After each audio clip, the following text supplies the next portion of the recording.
Good evening. Thank you, all of you, for coming. My name is Gary Kramer. I'm the Executive Director of the State Historical Society of Missouri. My colleague and co-director of the African American Experience in Missouri Lecture Series, Dr. Keona Ervin, who happens also to be our speaker tonight. We very much appreciate you coming. This is a series that is very important to both of us. We want to extend our deepest thanks and appreciation to our co-sponsors, the State Historical Society of Missouri, the MU Office for Inclusion, Diversity, and Equity, and the Missouri Humanities Council. We're especially grateful to Kevin McDonald, Vice Chancellor for Inclusion, Diversity, and Equity, and Noor Azizan Gardner, Chief Diversity Officer at MU, and Mary Ellen Lohman, Strategic Communications Manager of the State Historical Society of Missouri. We also want to thank our many colleagues, students, and friends who helped to spread the word about this series and tonight's lecture. This lecture series explores the history of African Americans in Missouri from the earliest days of statehood to the present. We began this series in the spring of 2016, and we've now featured more than a dozen scholars from Harvard to Michigan to Kansas City, who have presented on everything from slavery to political activism, the meaning of race to urban decline, and the rise of jazz culture to the history of black institutions. Our lecture series developed, I'm sure you know, in direct response to the fall 2015 protest over racial issues here at MU and at other colleges and universities really throughout the country. And more broadly speaking, frankly, in response to the events in Ferguson in the summer of 2014. It's no coincidence, I think Keona and I would agree, that Missouri became ground zero for black political insurgency and the emergence of national debates about race and racism, particularly those that emphasize history and the systemic nature of social inequality. We were born as a state in the midst of a discussion about race over slavery. It's the beginning of the hostility between Missourians and their federal government, because Missourians couldn't stand the thought that the federal government could tell them what to do about slavery. Does that sound familiar? Or about anything for that matter. So we feel as though we're in the center of the state and in the center of this discussion and this debate. You may recall, if you've read the great African-American scholar W.B. Du Bois's book, The Color Line, Souls of Black Folk, he says in a preface, in an epigraph to the first chapter, he says, the problem of the 20th century for America will be the color line. And I would suggest if he was here tonight, he would say the problem of the 21st century is still the color line. We still haven't gotten it anywhere close to right. Before I introduce our speaker, I want to tell you that our next lecture in March will feature Professor Priscilla Dowden White, who is an associate professor of history at the University of Missouri St. Louis and the author of Groping Toward Democracy, African American Social Welfare Reform in St. Louis, 1910 to 1949. Professor Dowden White's lecture will be held at 6:30 the same time, but in the Stotler Lounge in the Memorial Union. Her topic for the night, it'll also be Women's History Month, her topic for the evening will be a talk about the prominent St. Louis attorney and NAACP leader, Margaret Bush Wilson. Now to tonight's talk. I am thrilled, I hope you are thrilled, that our speaker tonight is Keona Ervin, Assistant Professor of African American History and affiliate in the Department of Black Studies at the University of Missouri-Columbia. A native of St. Louis, Professor Ervin earned a BA from Duke University with majors in history and African American studies. Her MA and PhD are from Washington University in St. Louis, where she was a Chancellor's Graduate Fellow. Professor Ervin is an extremely active and busy scholar whose research interests include Black women, Black women's history, Black freedom movement studies, United States labor and working class history, and urban history. Her published articles, and there are many, include most recently, I think, We Rebel, Black Women, Worker Theater, and Critical Unionism in Wartime St. Louis, which was published in a special issue on Black women's labor, economics, culture, and politics, a publication called Souls, a critical journal of Black politics, culture, and society, published in 2016. Last year, her book, Gateway to Equality, Black Women in the Struggle for Economic Justice in St. Louis, was published to rave reviews by the University Press of Kentucky. Following her talk tonight in our question and answer period, Keona Ervin will be signing copies of that book, and I want to urge you to buy the book. This book normally costs $60. Tonight we're selling it for $35, but only tonight, only here. So, buy the book. Professor Ervin is in much demand as a public speaker, as a book reviewer, as a media commentator and consultant, and as a mentor to her many students, some of whom are in this room tonight. I also greatly appreciate her work as a member of the Board of Editors of the Missouri Historical Review. I've worked closely with Professor Ervin over the last few years as we have joined forces to create this lecture series and to promote the study of the African American experience in Missouri. I admire her tremendously. She is always thoughtful, always eloquent, always insightful. I feel blessed to know her as a scholar and to claim her as a friend. Please join me in welcoming Dr. Keona Ervin for her lecture titled Troubling Freedom, Black Working Class Women's Self-Organization and the Struggle for Racial Justice in St. Louis Before the 1960s. Keona.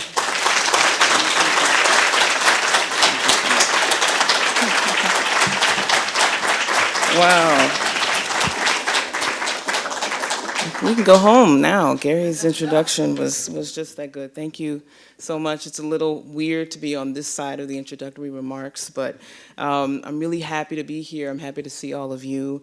It's really an honor to talk and to really contribute to this series in this particular way. Thanks, of course, to Gary. Thanks to Mary Ellen Lohman, to all the staff of the State Historical Society of Missouri, the Missouri Humanities Council, the Division of Inclusion, Diversity, and Equity. Thank you so much.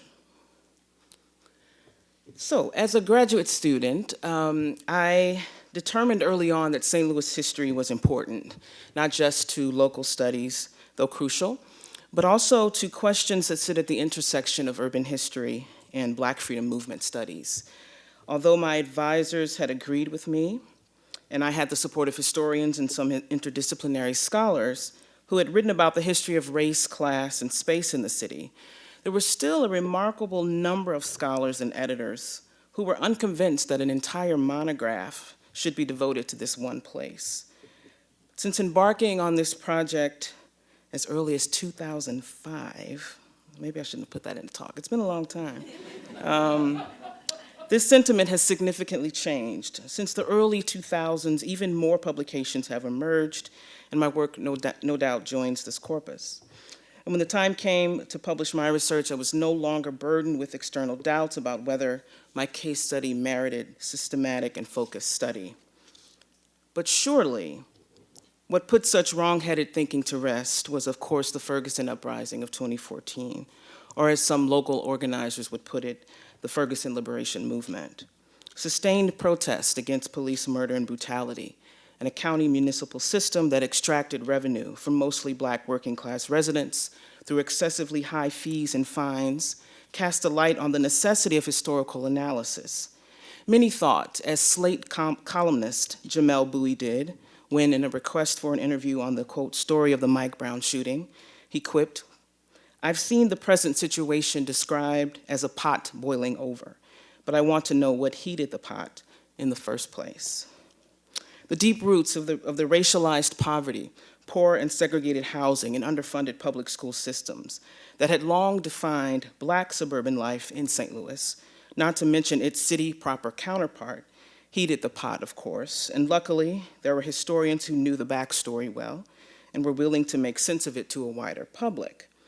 But even as these conversations revealed much, they perhaps missed an important opportunity to consider the history of Black women's political work.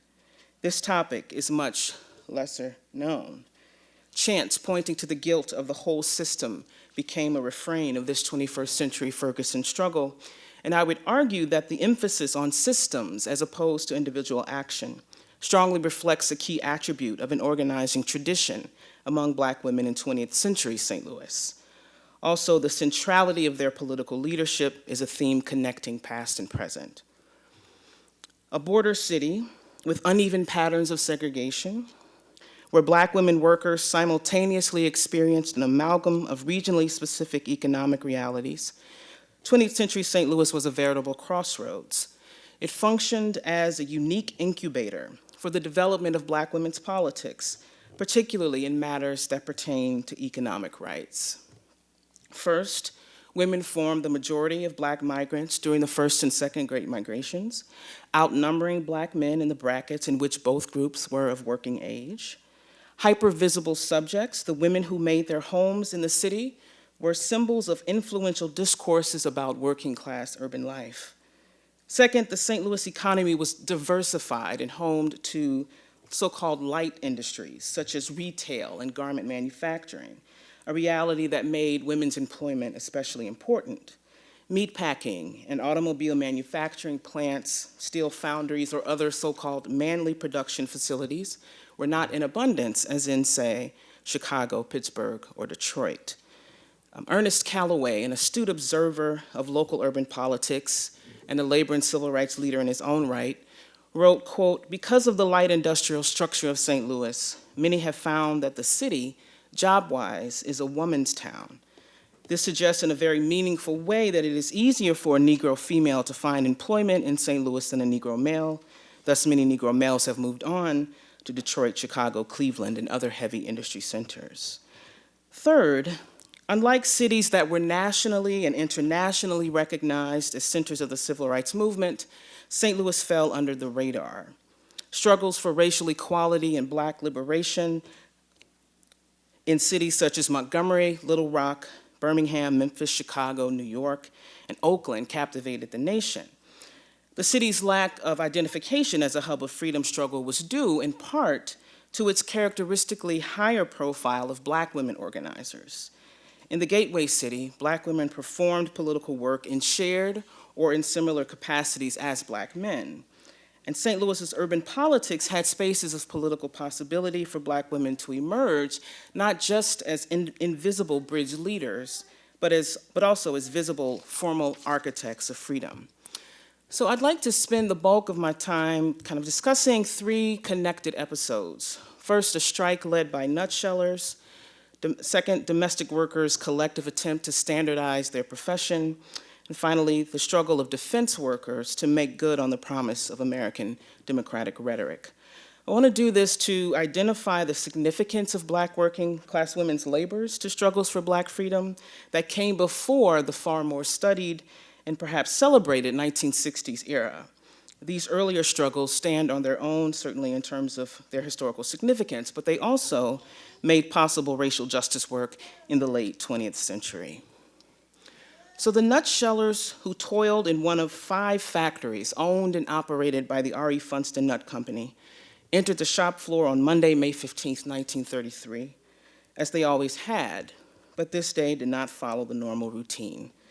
That morning, Carrie Smith, an 18-year-old veteran at the company, initiated a strike at the plant, informing her colleagues that workers at another shop had planned to strike at 7:30 a.m., and that those in her own shop would do so 30 minutes later.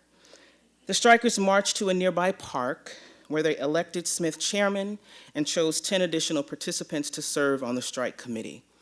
Smith and a colleague confronted their boss, talking for 2 hours to try to persuade him to restore wages that had recently been cut. But when they failed to reach an agreement, the 2 representatives joined the strikers and made plans to meet with the mayor the following morning. The Black women who toiled in the nutshelling factories that were scattered across the St. Louis and East St. Louis region labored under segregated arrangements and in deplorable conditions. Trapped in a factory management system that privileged employees of a lighter hue, Black women worked longer hours, earned less money, and performed more arduous work than the immigrant women of Polish descent who joined them. Black women earned just 3 to 4 cents per pound of shelled nuts, compared to the 4 to 6 cents that immigrant women earned, a 30 to 40% difference. In the basements where they worked, Black women separated nut meats from their shells, an act requiring dexterity and causing physical strain. By contrast, immigrant women performed the preferred work of sorting and weighing half and whole pieces. Managers created a racial division of labor that segregated starting and quitting times and breaks throughout the day. But such divisions belied the fact that despite their different experiences, all women in the industry were precarious laborers. All toiled in poorly ventilated rooms, and no health standards were in place. For all workers, unpredictable harvesting seasons created chronic turnover and exacerbated the employment cycle during market slumps. Black women in this industry were among the poorest working women in the city overall. Approximately 1/3 of them were on the city's relief rolls, and some received funds from the Provident Association, which was a private charity that bore considerable responsibility for administering relief during the Depression's early years.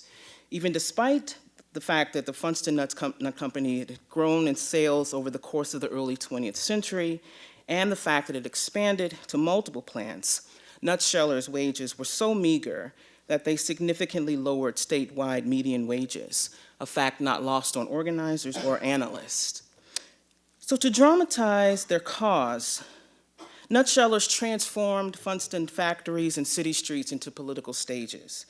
Women claimed public space to assert and make visible their economic enmeshment in family household production and communal life. Carrie Smith demanded, quote, "We want to be paid on the basis of 10 cents a pound for half nuts and 4 cents a pound for pieces. This would give us an average wage of about $6 or $7 a week. We think we are entitled to we think we are entitled to live as well as other folks live, and should be entitled to a wage that will provide us with ample food and clothing." Drawing upon family and community solidarity, Black women workers and their husbands, children, and extended kin gathered outside the main factory plant at 5 a.m. each morning to draw their picket line. The nutshellers disrupted prevailing representations of a model household when they grounded their claims for economic protection in assertions about the primacy of their economic caretaking and financial influence. They pointed to their role as economic producers and even as breadwinners.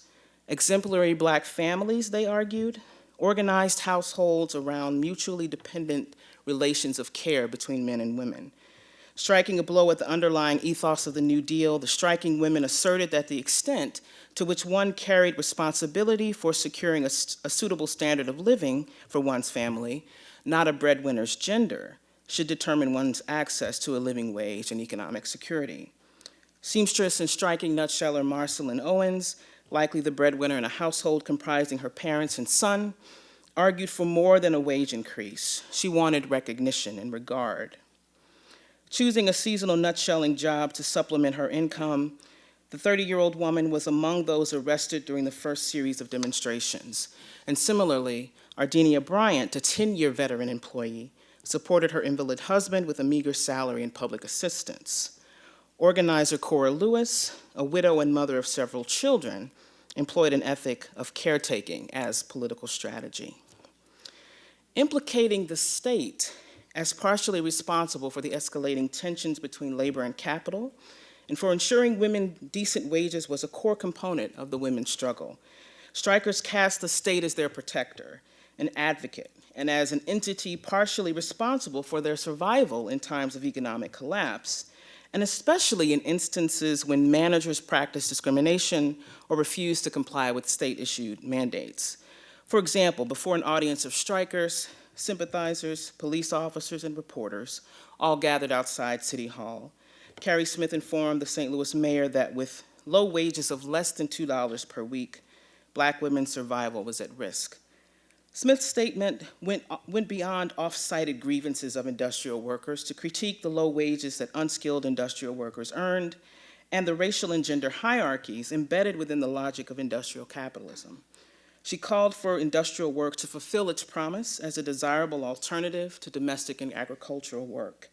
And it was likely that the irony of working in industrial agriculture and lacking financial resources to feed oneself and one's family was not lost on Smith and her comrades.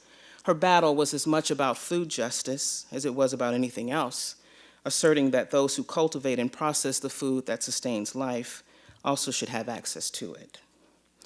Demonstrations and marches, mainstay activities of the strikes, nearly 2,000 total participants, uniquely cast their communist organized effort in the terms of Afro-Christianity. Alongside the bats, bricks, arrests, scabs, or workers who broke picket lines, and scuffles with police were call and response communications that echoed the cultural style of many Black Christian religious spaces. According to reports, striking women punctuated what was described as Carrie Smith's sermon to those gathered outside City Hall with a chorus of amen and brought Bibles to public spaces where they invoked divine help for their cause. After several rounds of negotiation and drawing upon mass support from unions and relief committees, striking women unanimously voted 9 days after their strike began to accept an agreement that doubled their pay and made nearly 50% of workers eligible to receive financial relief. They also won an end to race-based wage differentials. And after the settlement, wages in fact increased. In addition, on-the-job harassment became less of a problem than before. Quote, "We have no more terror from the foreman. He quit and a new one was hired," strike leader Cora Lewis recounted. Nearly 2,000 women joined one of the 11 food workers' industrial union locals and activists organized in St. Louis, and a small fraction became Communist Party or Young Communist League members.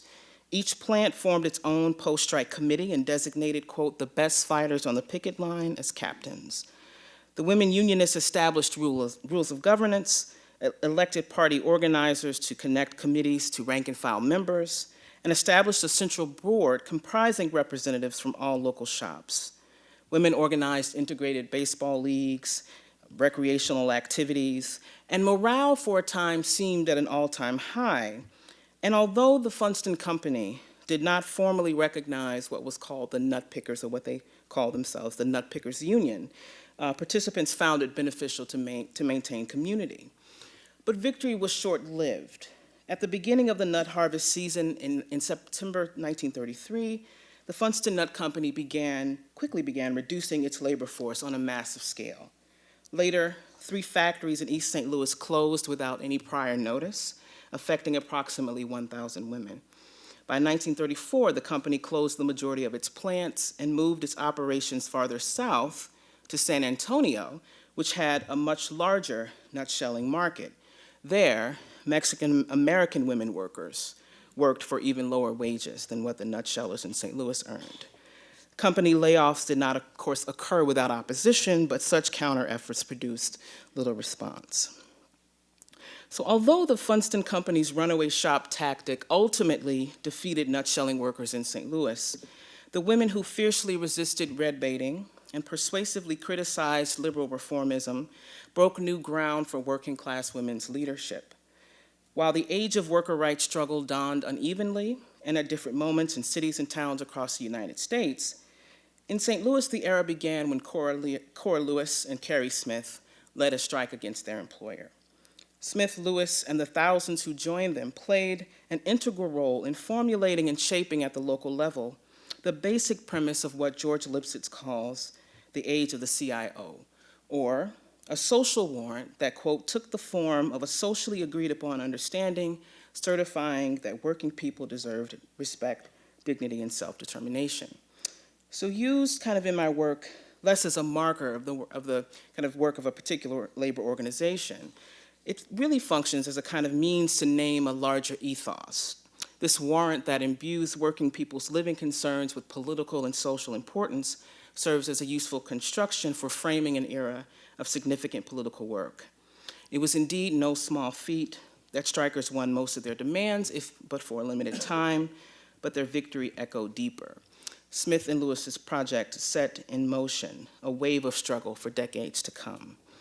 So in the exact same month and year, September 1933, when it was clear that the Funston Nut Company had in fact defeated the Nutshellers, domestic workers engaged in their own collective action to make space for themselves in a growing, predominantly white male labor movement. As Americans absorbed the shock of economic depression, and newly elected President Franklin Roosevelt launched his ambitious New Deal program, nearly 1,000 domestic workers in St. Louis gathered at the Phyllis Wheatley YWCA that fall for a mass meeting organized and sponsored by the St. Louis Urban League.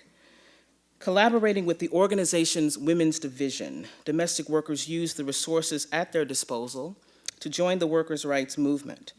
Largely denied membership in organized labor and access to basic labor protections, domestic workers challenged employer abuse and power. They underscored the financial contributions they made to their immediate and extended households. They gained measures that respected their commitments, and they wrote themselves into a set of New Deal policies that explicitly excluded them. Now, the St. Louis Urban League's Employment Bureau became one of the largest and most comprehensive placement agencies for African American working women in St. Louis. The vast majority of this group, of course, were maids, were domestic workers, maids in private homes and hotels. They were elevator tenders, some of them were waitresses. And as the hub of the UL's industrial program, UL, the Urban League, women legitimated the organization's service to the local community. Now, the women's division saw the most traffic, since women formed the majority of Black workers who perused job notices, who completed applications, and underwent preliminary interviews. So swamped daily with requests from white employers for Black workers and demands by African American women for employment worthy of respect, the Urban League devoted considerable time, attention, and eventually resources to its women's division, which was staffed by a group of Black professional women, including Jenny C. Buckner, Zenobia S. Johnson, Marie Wilburn, and Vala D. Abington, who, from the late 1920s, led the so-called Women and Girls Wing of this industrial department.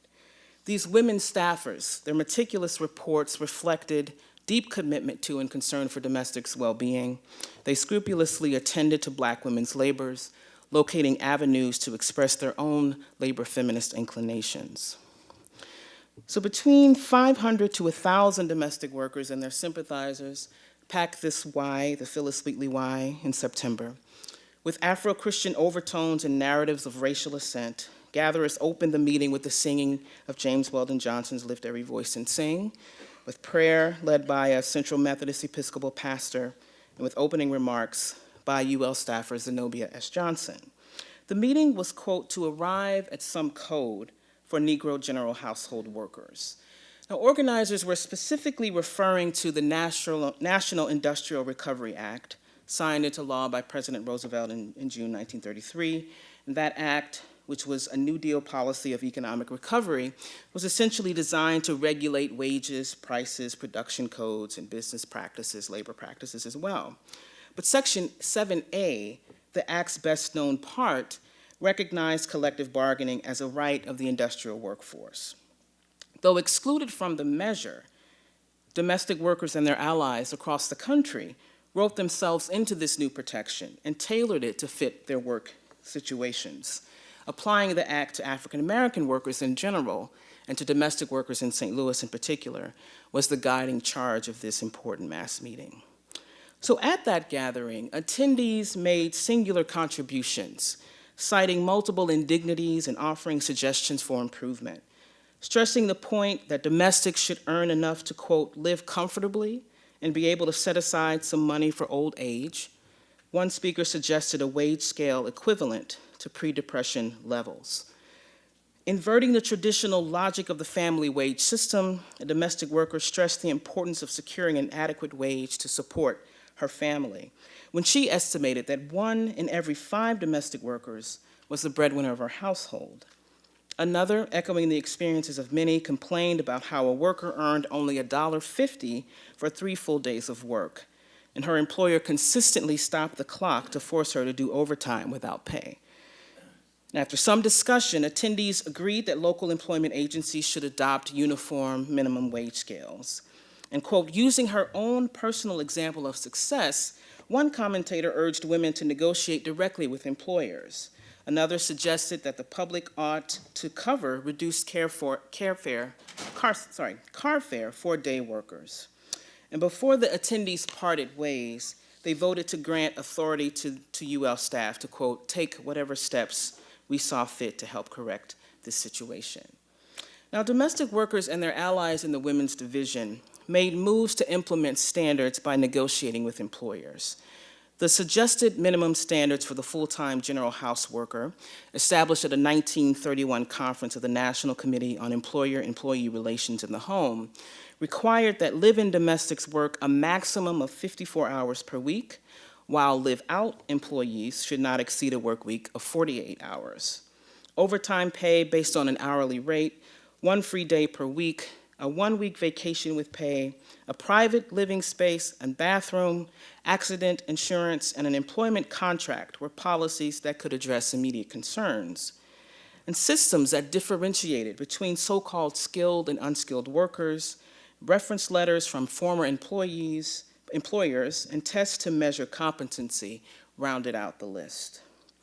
Now, local conferences became a kind of primary means by which domestics inserted the ignored field of household labor into New Deal discourse, setting the context for this labor reform program.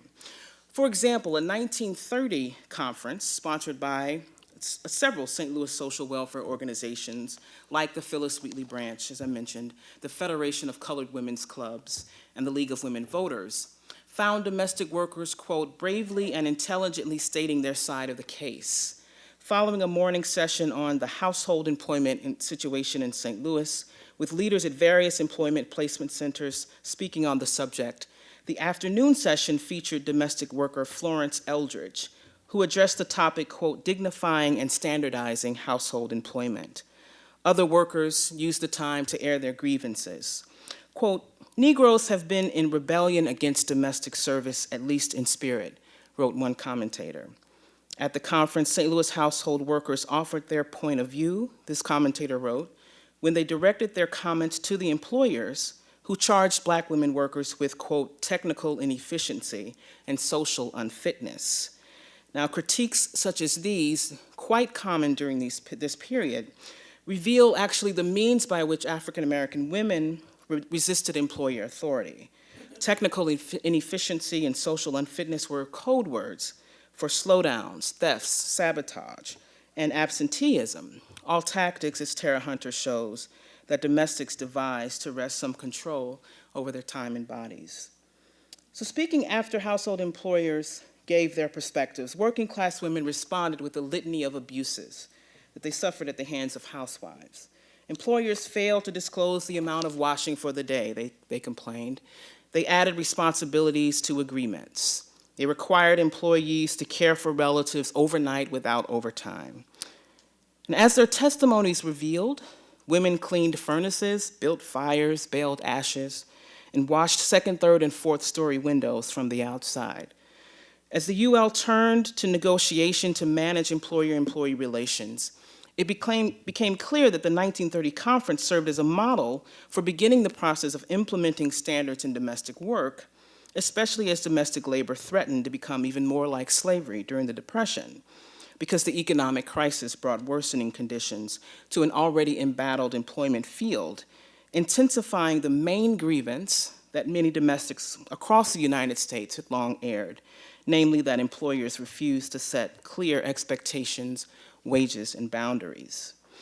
Now, a month after that 1933 mass meeting, Urban League staffers required employers who used their employment bureau to pay a minimum wage of $1.50 plus car fare for day work and $5 plus car fare on a weekly basis. And by the end of October 1933, so just 1 month later, that new standard was, for the most part, in place. Remembered as, quote, the first minimum standard in St. Louis for wages for household service. The move helped to stabilize the industrial department, its wage scale, it's the way it operated, after a series of wage fluctuations. Now, in cases regarding employer power over workplace relations and structure, however, UL staff typically advocated accommodation, while workers often pushed for outright defiance. In their readiness to implement their own sense of the value of their labor and apply aggressive approaches to securing changes that accorded dignity and respect, African American women posed challenges not only to their employers, but to UL staffers and even to other progressive labor groups. For example, 6 maids working at the Roosevelt Hotel found themselves outside of the Urban League's good graces as they implemented their own version of labor reform. The women refused to accept a rotating schedule whereby a few would work during select weeks and have at least one free Sunday. Unsatisfied, the women demanded all Sundays off for all maids, and after their request was refused, walked off the job. They walked off the job. Their collective resistance did not, however, translate into support. One league staffer put it this way, quote, "The girls were not justified in pursuing such action," and found the incident an example of how, quote, "sometimes Negro employees themselves make unreasonable and unfair demands. And having walked off the job voluntarily under circumstances that were not justified, the league could not very well intervene on behalf of these girls." Now, examples of women workers creating their own reform programs suggest that while employers could and often did circumvent these new standards, and UL industrial department leaders selected which aspects to enforce, choosing wages over issues around dignity, domestics carried an enhanced measure of power by virtue of the newly established code to devise and implement their own kind of program. And that 1933 household mass meeting and shifts in UL policy in the years leading up to the 1940s lent a kind of moral legitimacy and institutional backing to women's workplace resistance, even as UL personnel critiqued women workers' politics. Now, as the engine of wartime production revved up in the 1940s, African American women workers took advantage. For the first 3 months of 1941, the League's Employment Office recorded numerous orders for domestic work that women simply ignored. A report identified the impact of women's collective refusal when it found that while during the Depression, 90% of African American women found domestic placements through the League, by the 1940s, quote, "not 1 out of 10 applicants accepted regular employment in domestic service, paying as high as $15 to $20 a week." Quote, "irate housewives across the city called the domestic servant problem ridiculous in their frequent complaints to the League. Housewives, quote, go begging for days in our employment office unless we find some old and experienced domestic who had become disillusioned with the atmosphere and exacting routine of factory or other defense jobs," one report stated. So for an increasing number of women, factory work was in fact standardization in purer form. Former domestics turned industrial workers wanted, as one put it, quote, "to make some of that good money." Other women explained that they were, quote, "just tired spending all my life away from my family and people, and that you were never done working when you live with white folks." The Urban League blamed this crisis on the infectious spread of factory fever on radical active groups, which, according to the League, quote, "confused the minds of Negro women." But domestic workers were simply finding their place in burgeoning labor radicalism and also in the kind of emerging state, municipal, and civic apparatuses that supported working people. Now, nationally, the number of African American women in domestic work decreased from about 60% to about 45%, while the number in industry rose from 6.5% to about 18% during World War II. And these wartime opportunities encouraged a kind of rethinking of African American working womanhood in a way that touched those who crossed the job line and even those who remained in the old field of domestic labor. Now, following a decrease in the number of domestic workers locally, the League tried unsuccessfully to establish a permanent committee on household employment and a signed written agreement by employers of domestic workers. But after this, the UL kind of fundamentally changed the way it handled its clients. So by the end of the 1940s, the organization transferred all of its domestic and personal service applicants to the Missouri State Employment Service Office, which had a notorious reputation among domestic workers. It also combined its men's and women's divisions, and it began to charge applicants an annual fee. So what new agenda this incoming league leadership would adopt remained uncertain, but at least the legacy of the Gateway City League's first phase had been established. Through this UL Women's Division, domestics forged a creative culture of resistance that imagined diverse paths to economic empowerment, inclusive of, but not limited to, unionization, and subtle yet important changes in domestic work at the local level, wrought by the gritty work of negotiation between employer and employee, cracked open fissures for Black women to engage this urban political landscape through building a case for dignified work through standardization. They made the New Deal work for them, even as it was not intended to do so, and their activity set the stage for women's wartime labor activism in defense plants across the city. So in the summer of 1944, Modestin Crute Thornton, Pearl Maddox, Myrtle Walker, Jessie Mae Miles, and Annabelle Mayfield testified at a local Fair Employment Practices Commission hearing. Using labor testimony as political weapon, the five, along with the other women who participated in the hearing and the many more who filed formal complaints, shamed their city's war plants for practicing racial exclusion. Their narratives fueled the local Double V movement, a Black-led racial justice project that advocated against fascism abroad and for racial justice on the home front. Black working-class women's stories of economic discrimination, in particular, constituted the ground upon which the St. Louis Double V campaign built a powerful case for fair employment and economic opportunity for all residents. Now, city leaders and industrial managers quickly sprang into action following a national call for defense production. As early as 1940, the St. Louis Chamber of Commerce published a 5-volume study of all local manufacturers, which is sent to more than 1,000 defense contractors across the country. In the same year, training programs in several schools and universities began to offer new courses on a weekly basis. And within a month after the attack on Pearl Harbor, more than 600 St. Louis plants began producing war-related goods, increasing their output fully by 150%. According to one analysis of St. Louis census data from the early 1940s, the majority of Black workers living in the city proper and in adjacent areas were employable and desired to land industrial jobs. Statistics suggested that Blacks could potentially make up approximately 10% of this new workforce. But they would do so not without a significant fight. St. Louis had thriving industrial plants, but employers were deeply reluctant to hire Black workers.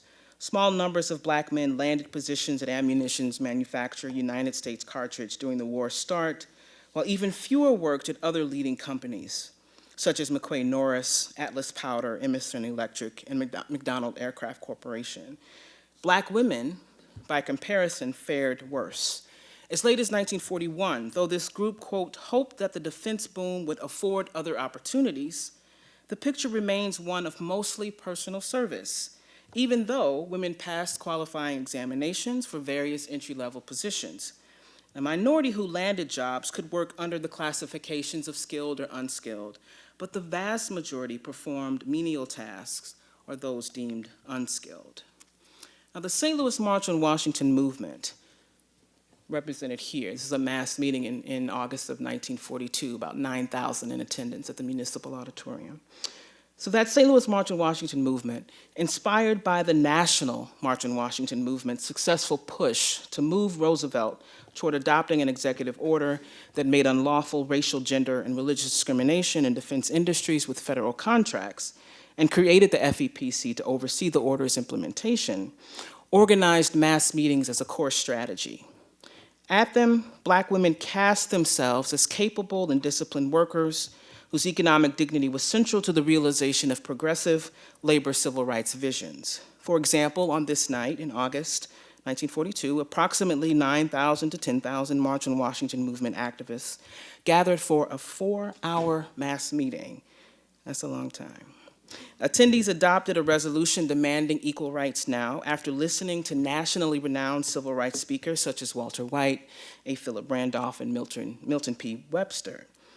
But Sally Parham, representative of the National Council of Business and Professional Women of the YWCA, set women squarely within this kind of framework of justice for all. She began by articulating the extent to which the slogan, quote, "We fight to live, work, and die for democracy as equals," addressed the unique experiences and potential contributions of Black women in particular. Black women's place was to guard, quote, "the destination of the men who serve to protect us," she explained. The job of preservation and protection included legal activism, the struggle to end discrimination in defense industries, to stand proxy, quote, "for those men who have gone to fight for democracy," and staging demonstrations when necessary. Parham ended her speech urging women to, quote, "shoulder the problems of the American Negro in the same way many men are shouldering the guns." Speaking for the aspiring Black Rosie the Riveter, Parham, or the imagined Black Rosie the Riveter, Parham positioned Black women as arbiters who determined whether American democracy was real or imagined. Now, the FPPC hearing, somewhat by contrast, happens in August 1944, about 2 years after that mass meeting. And this FPPC hearing actually marks a departure from March on Washington movement methods in the sense that Black working class women themselves told their own stories before a public audience. And although women's narratives were mediated by organizational leaders and certainly by the protocol of the FPPC, the hearing offered, nonetheless, the singular opportunity to hear ordinary women frame racial discrimination in the terms of their own lives. So situating their laboring bodies within the trope of the loyal citizen, Black working class women were well represented at the hearings, with many of them, quote, reappearing as witnesses against more than one company.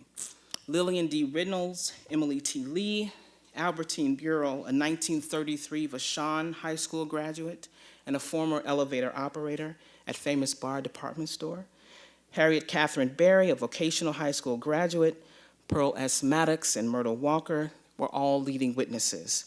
The women testified, for example, that Amertorp, a producer of serial torpedoes for the US Navy, either refused them outright or encouraged them to complete applications but failed to return their calls. Women who testified against Busman Company, a fuse producer, explained that they encountered similar obstacles, charging company representatives with failing to give them applications or giving them the excuse that the company had filled all positions.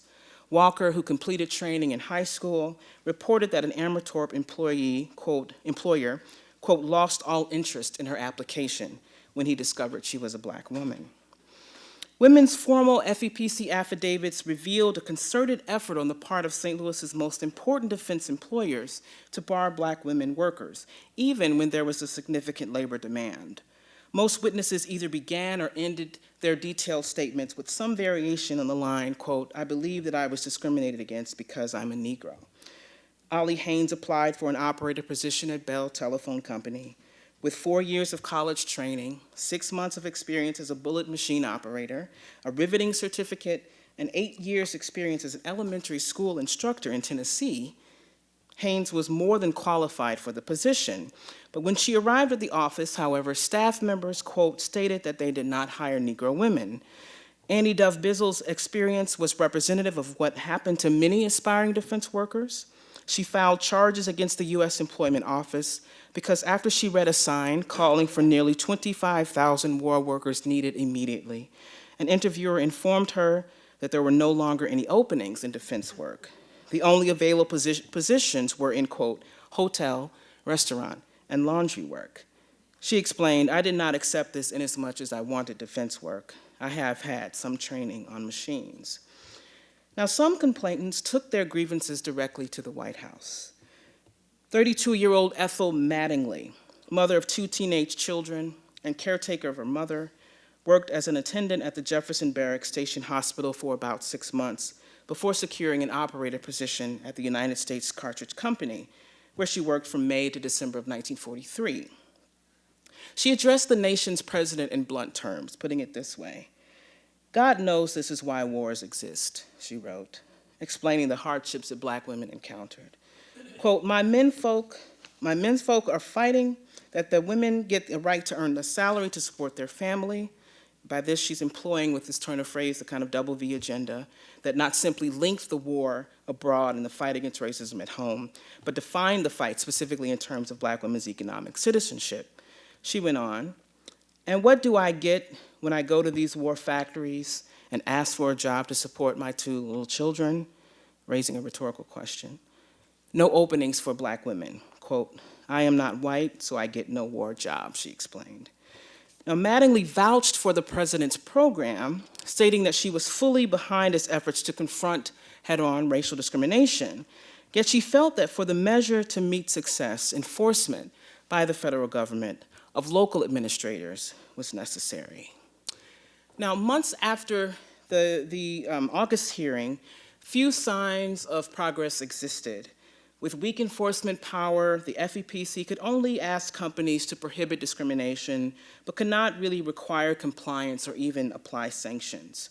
So the normal pattern of black women's economic precariousness in the paid labor market fundamentally held before and after the war, as immediate post-war reconversions served to highlight the fragility of their economic standing, even when defense jobs were available.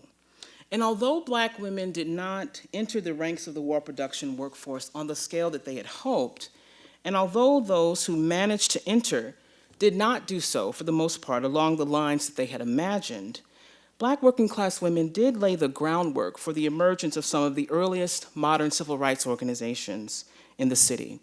So the story of Pearl Maddox illustrates this point.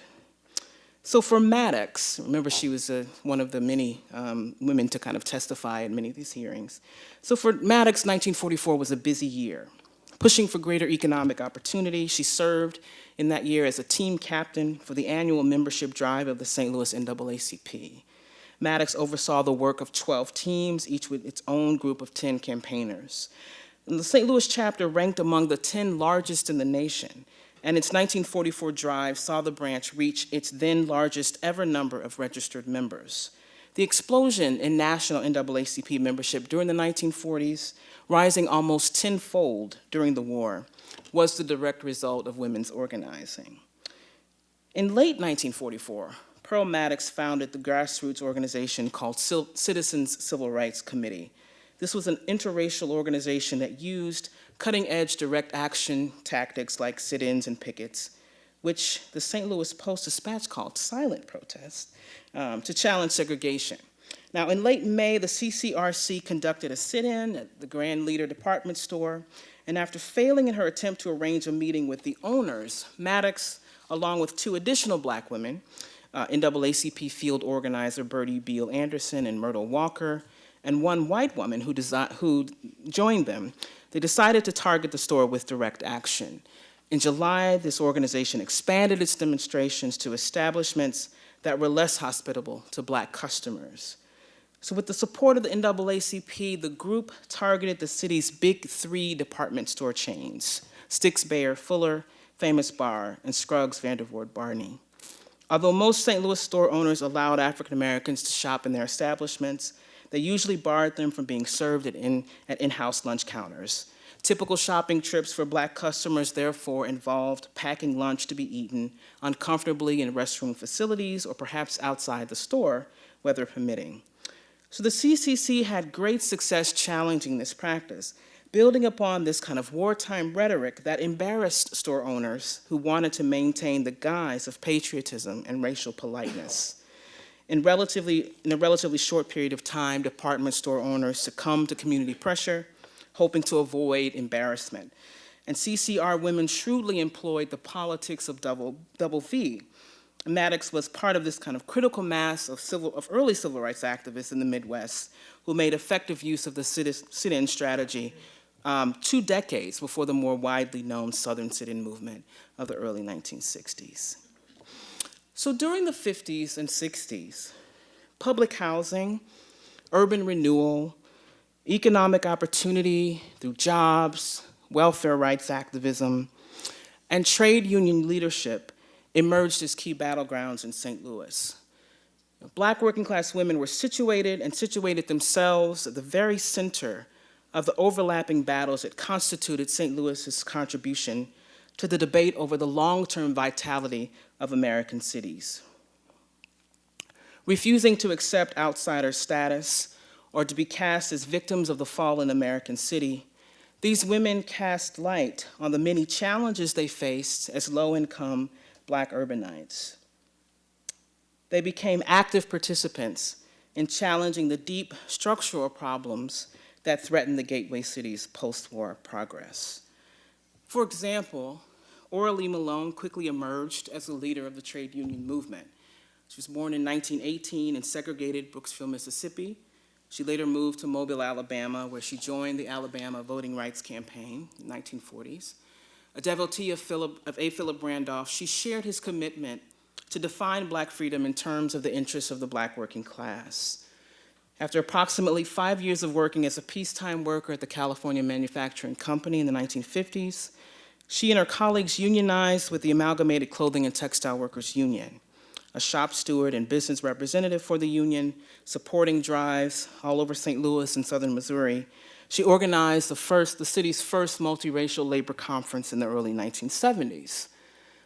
A founding member of local chapters of the Coalition of Black Trade Unionists, the A. Philip Randolph Institute, and the Coalition of Labor Union Women, Malone gained wide recognition and respect for her colleagues because of the ways that she conceptualized unionism as community-based, women-centered, egalitarian, and social democratic. Now, as the leadership profiles of public housing tenants, which I'll get to in 1 second, and Oralee Malone, as they grew, so too did the visibility of Black middle-class women, who also took on the fight against urban inequality. Following a stint with Pearl Maddox's organization, the CCRC, and with the NAACP, and particularly in terms of their boycotts against the American theater, which limited Blacks to the worst seats in the house, in the kind of top balcony, Marion Oldham helped establish the St. Louis chapter of the Congress of Racial Equality, which historians August Meyer and Elliot Rudwick described as one of the most visible and active chapters in the country, known as, quote, an unusually energetic and stable group with a labor union orientation instead of a pacifist one.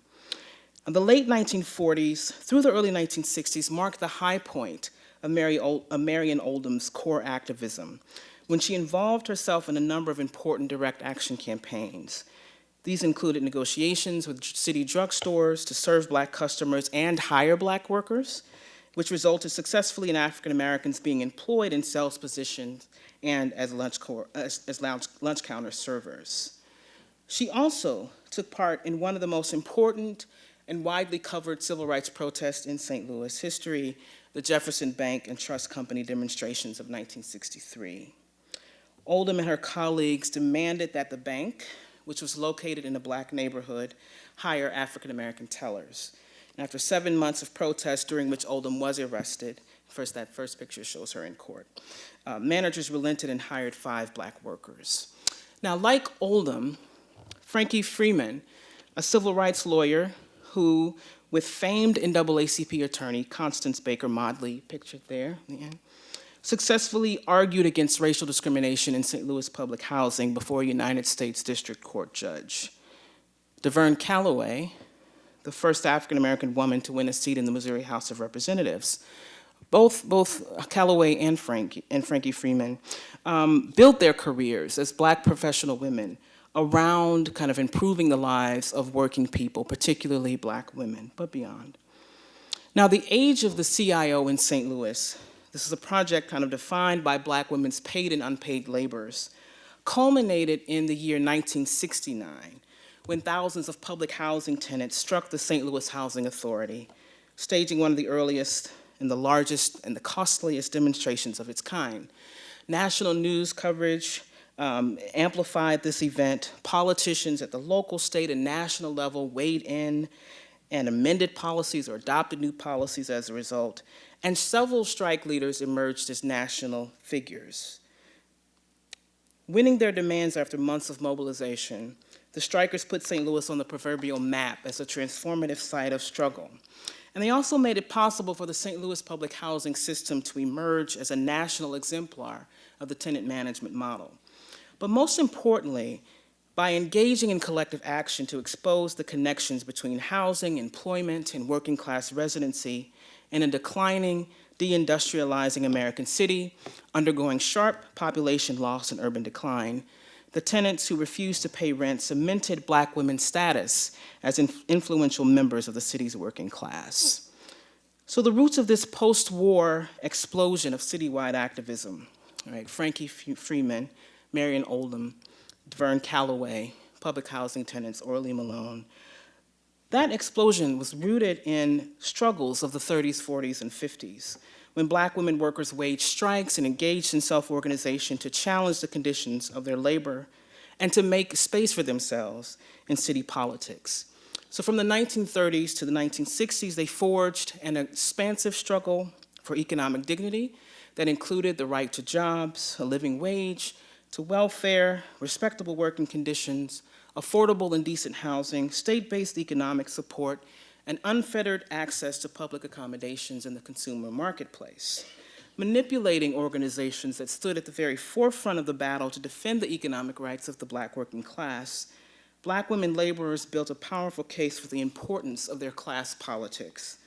And in doing so, domestics, pecan shellers, the underemployed, the unemployed, beauty operators, clerks, defense plant workers, garment factory employees, public housing tenants, and welfare recipients generated a politics that powerfully shaped and in certain cases choreographed defining campaigns of the St. Louis working class-oriented movement for Black freedom. So in politicizing the multiple labors they performed in family, in community, in neighborhood, in politics, the workplace, and in contested public spaces, they uniquely put forward two compelling articulations: that Black struggle was economic struggle, and that a social democratic project of Black economic self-determination must establish the quest for gender justice as its bedrock. Thank you.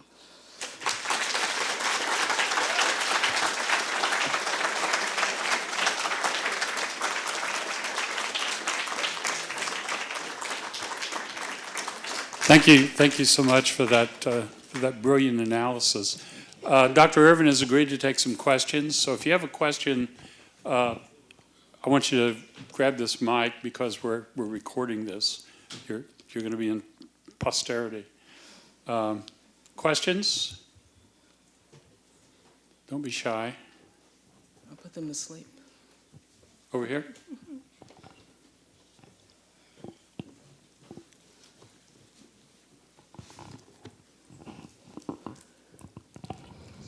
Hi, Dr. Hey, Ervin. Leslie. So when you mentioned the 6 maids who went on strike and completely just abandoned their jobs, so Right. that's obviously not something that would have been done lightly. So did you find evidence of like grassroots efforts to create like economic safe nets for women when they were ready to abandon it completely? Yeah, good question. Yeah, not much. I mean, the record is kind of sparse in terms of explaining what happens to those 6 after they engage in that walkout. But you can, I think we can generally assume that there were no real kind of protections in place for workers who were engaging in that kind of action, especially because, right, that the walkout was totally outside of the league's protocol, right? This is something that they did not endorse, and my sense is that they essentially let these 6 go, right? That they're no longer kind of clients, you might say, of the organization. Yeah.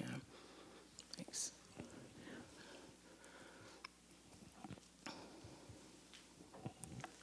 Hi, early on you talked about the League of Women Voters briefly as one organization that was worked with. Yes. Did a relationship continue throughout these years with that organization, which is, as far as I know, been mostly white, or was it? Was it at Yes. any time integrated in Yes, in St. fact, Louis? yeah. The League of Women Voters chapter in St. Louis was actually quite progressive when we think of kind of the national, its standing kind of nationally. You had prominent members of the League of Women Voters who were very much involved with the domestic workers kind of situation, right, in helping to kind of standardize that employment. And they also, that chapter also took some important steps toward integrating their own organization, even standing up against backlash in the community, in that kind of national organization itself. So, yeah, the League of Women Voters kind of maintains a presence, you might say, in many of these stories, but especially in the 30s and 40s. But yeah, important presence. Yeah.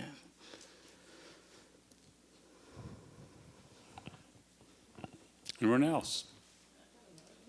Okay. And speaking of the backlash, what was the gender rhetoric of that? I know there was some book that came out recently that I have to make sure that the library buys about the white women's role in organized racist backlash movements. Yeah, so that's a crucial theme kind of to this story. It appears in a number of ways, right? So there's backlash to the women who are abandoning domestic employment, right? Who are essentially just not taking these orders for their labor. And what's interesting is that in St. Louis and other places, that housewives are actually organizing kind of clubs around this to try to, kind of combat that development. And you also see a kind of important resistance happening around white women workers in industry, right? That they are the Rosie the Riveters, right? And they really feel threatened by the presence of black women on the shop floor. Many of them stage walkouts of their own because of the presence of black women. And really you can kind of define their burgeoning labor militancy in some ways in terms of that kind of backlash, right? That it has a kind of important racial component. So yeah, the story of the resistance of some white women workers, right, to black women, and their kind of economic assertions is very crucial to this story. Yeah, and often employers would use the backlash of white women workers as a way to kind of say, well, we can't do anything about the color line because these women won't work with black women, right?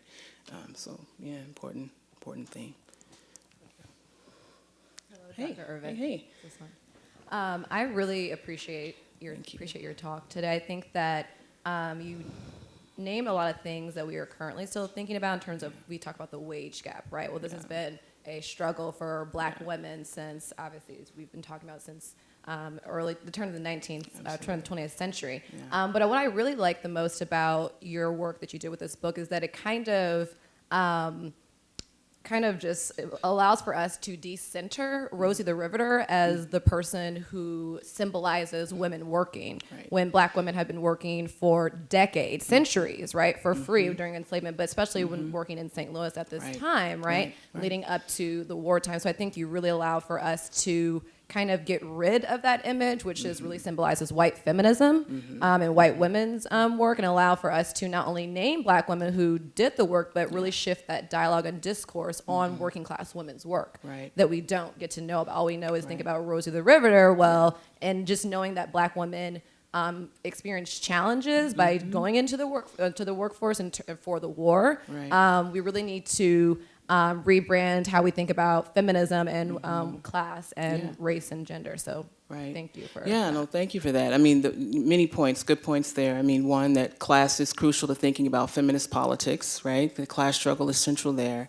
And the story about black women trying to enter the defense industry is generally one of failure, in fact, right? That they're making moves, and I'm not saying that they weren't entering these industries, but the kind of overall experience is that they don't really enter into those fields as they had hoped. And that failure becomes a kind of political language of one of the more important civil rights organizations in St. Louis, right, the March on Washington movement. So in thinking about these feminist politics, the stories of black women become kind of taken up, you might say, by a very kind of broad-based agenda. This racial justice agenda is in a sense defined through the failures, you might say, of black women to enter into these new spaces. So the gender question and the class question are really important there. Yeah, thank you. Could I add a point to that? Your comment made me think of something, as did your entire paper. But moving back further in the era of the Civil War, one of the things that I don't think historians have looked at closely enough, and maybe somebody in this room will take this on. There are a couple things happened during and immediately after the Civil War right here in the Boones Lick in central Missouri along the Missouri River. One is that after black soldiers are authorized to be used in the Union Army in 1863, there is a violent backlash by white men who began to brutalize black men in a variety of ways, including lynching. And the consequence of that is twofold. One is many black men come to urban centers like Columbia or Jefferson City, especially places where Union troops are there, for protection. So you find, and the other thing that black men do is leave the state. They just get the hell out of Missouri. And so what happens is that you find counties like Boone and Cooper and Howard where the black population of the county goes down dramatically, but the black population of some towns goes up. And the other thing about that is that there's a tremendous gender imbalance that lasts a full generation. So if you look at the 1870, 80, 90 census, and this I think is exactly what you're seeing in the 30s and the 40s, is that black women can get jobs in these towns and villages where they've migrated to, and black men can't, so they leave. So there's a significant racial imbalance. And there's really 2 points here that, again, I don't think historians have looked at closely enough. One is that the African-American population in Missouri becomes an urbanized population 2 generations before the white population does. So in Missouri, Missourians become an urban people in the 1930s, but African Americans become an urban people in the 1890s. And the other thing is that black women, and this I think is to your point, black women enter the paid labor force 2 to 3 generations before white women do. James, do you have the microphone? I just wanted to ask you if there's anything more to say. You mentioned it, I think in the context of the 33 strike, that a number of the women who were involved joined the Communist Party. Is there anything more to say about that relationship and the receptivity of the Communist Party to these struggles in particular?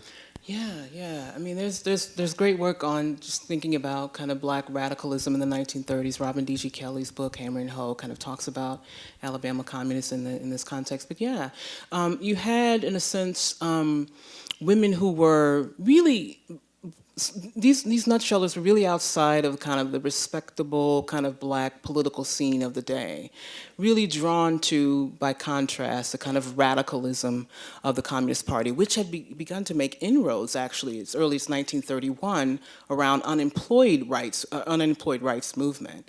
And I think the important kind of thing to think about is that the relationship between these women and this party, right, and especially in local form, is mutually constituting, right? I mean, in the sense that you have much of the rhetoric by communists that, my goodness, these women, look at how they're kind of organizing, and overnight they become like the most important organizers of the city, and look at how kind of radical they are.